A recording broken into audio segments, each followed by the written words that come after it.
नमस्कार मंडळी, आज आपण करतोय कुळथाचे शेंगोळे. हे शेंगोळे चवीला अप्रतिम लागतात, शिवाय खूप पौष्टिकही आहे. आपले पारंपरिक पदार्थ म्हणजे साहित्य कमी, स्वाद आणि पौष्टिकतेची मात्र हमी. तर चला सुरुवात करूया. तर यासाठी 20 ते 25 लसूण पाकळ्या, थोडंसं जिरं, 2 ते 3 हिरव्या मिरच्या आणि मुठभर कोथिंबीर मिक्सरला वाटून आपण छानपैकी त्याला वाटून घ्यायचे. अर्धं जे वाटण आहे ते आपण फोडणीसाठी वापरणार आहे, अर्धं जे आहे ना ते कुळथाच्या पिठामध्ये घालणार आहे. तर इथे मी कुळथाचं पीठ घेतलं आहे. कुळीत दळून नंतरच त्यामध्ये थोडेसे गहू घातले होते, त्यामुळे मला गव्हाचं पीठ वेगळं घालायची गरज नाही आहे. तर यामध्ये आपण केलेला क्रश घातला, लाल तिखट घातलं, धना पावडर घातली, हळद घातली, चवीनुसार मीठ घातलं आणि बेताबेताने पाणी घालायचं आहे आणि हे पीठ मळून घ्यायचं. पीठ मळताना आपल्या साधारण पोळीच्या पिठासारखं मळायचं. खूप सैल नको, खूप घट्ट नको.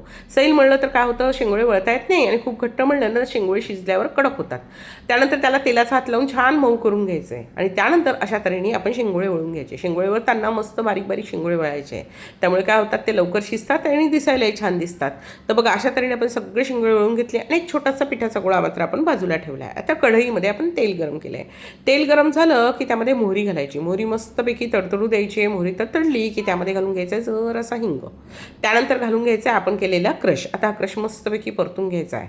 त्यामुळे काय होते, चवही छान येतो आणि रंगही छान येतो. त्यामध्ये थोडंसं लाल तिखट आणि हळद घालायचं. जरी शेंगोळ्यामध्ये घातलं असेल ना तरी पुन्हा लाल तिखट, हळद आणि त्याचबरोबर आपण घालून घ्यायची धना पावडर. चवीनुसार मीठ घालायचं आहे आणि पाणी घालायचं चांगलं गडवाभर, म्हणजे आपले शेंगोळे बुडतील आणि थोडं वर राहील एवढं पाणी आपण घालून घ्यायचं आहे. पाण्याला खळखळ उकळी येऊ द्यायची व्यवस्थित.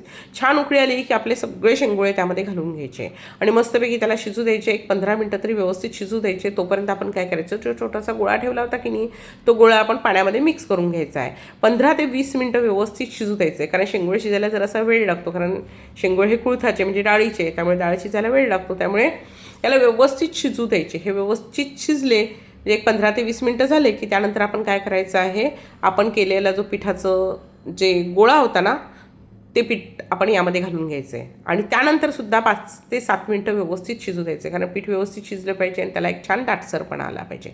काही जण यामध्ये शेंगदाण्याचं कूटही घालतात. तुम्हाला आवडत असेल तर घालू शकता. मी यामध्ये तो शेंगदाण्याचा कूट घालत नाही. मस्त शिजले की आपले शेंगोळे तयार आहे. नक्की करून बघा.